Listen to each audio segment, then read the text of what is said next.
hơn. Thế giới là người hiểu ai đó luôn luôn được, nhưng mà đầu cho mới các ông vị mạnh khỏe và xin mời các vị dùng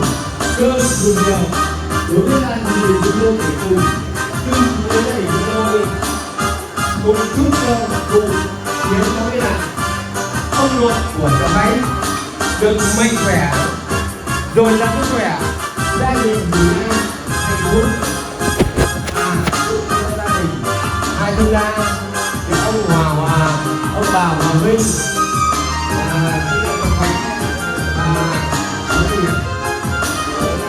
đối hai gia đình được hạnh phúc mãi mãi cùng quý vị, hai gia đình thương gia luôn luôn bên cạnh và cùng xây đắp cho con cháu muôn đời.